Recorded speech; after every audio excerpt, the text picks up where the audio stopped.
बदायूं में double murder के बाद लोगों में नाराजगी आक्रोश है। एक आरोपी का एनकाउंटर भी कर दिया गया है, लेकिन अभी भी इस बात पर सस्पेंस बरकरार है कि आखिरकार साजिद ने 2 मासूम बच्चों की हत्या क्यों की है। फिलहाल पुलिस की जांच की जो सुई है किस तरफ घूम रही है, हम आपको बताते हैं इस खास रिपोर्ट में। बदायूं में डबल मर्डर के बाद लोगों का गुस्सा भड़का है और हत्या करने वाले साजिद को पुलिस ने एनकाउंटर में ढेर भी कर दिया है। लेकिन मासूमों की हत्या क्यों हुई, इस सवाल का जवाब सभी को चाहिए, क्योंकि इन बच्चों की दादी ने बताया है कि आरोपी उनके परिचित थे, लेकिन उनके परिवार की उनसे कोई दुश्मनी नहीं थी। कुछ नहीं पता, हम कोई दुश्मनी थोड़ी थी ना, कोई तंत्र विद्या तो नहीं थी उसकी। हमें बताया नहीं, वो तो बाल काटता था, सभी के बाल, पूरी कॉलोनी बाल काटता था। क्या पता बुला के लेके आओ ऊपर।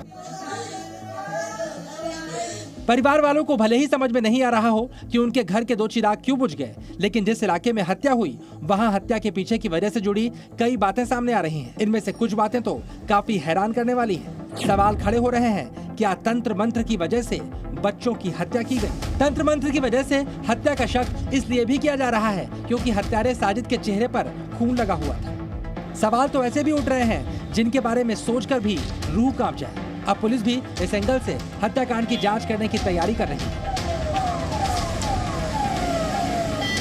ये भी बताया जा रहा है कि कुछ बच्चों का तांत्रिक विद्या भी करता था, ये कुछ खून पी रहा था बच्चों का।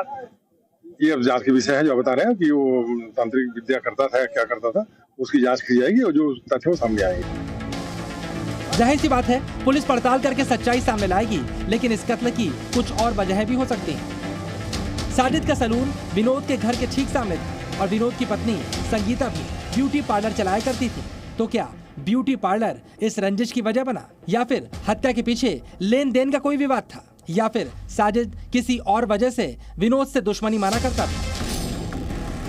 लेकिन परिवार ने रंजिश की बात से इनकार किया है। इसके अलावा सवाल यह भी उठता है, अगर रंजिश विनोद या उसकी पत्नी के सलून से थी तो साजिद ने उनके मासूम बच्चों की हत्या क्यों की? पुलिस अब साजिद के आगे पीछे की पूरी हिस्ट्री चेक करके हत्याकांड की वजह पता करेगी। इसकी उम्र 25 से 30 के बीच बताई जा रही है और इसकी डिटेल लिया जा रहा है कि ये व्यक्ति कौन था, क्या करता था, ऐसा क्यों किया। साजिद ने तो विनोद के तीसरे बच्चे पर भी हमला किया, लेकिन किस्मत से वो बच गया। इसका मतलब ये है कि साजिद की योजना विनोद के पूरे वंश को खत्म करने की थी, लेकिन क्यों, इसकी जांच जारी है और इस हत्याकांड से आक्रोश में आए लोगों को भी इस सवाल का जवाब जरूर चाहिए। Z News।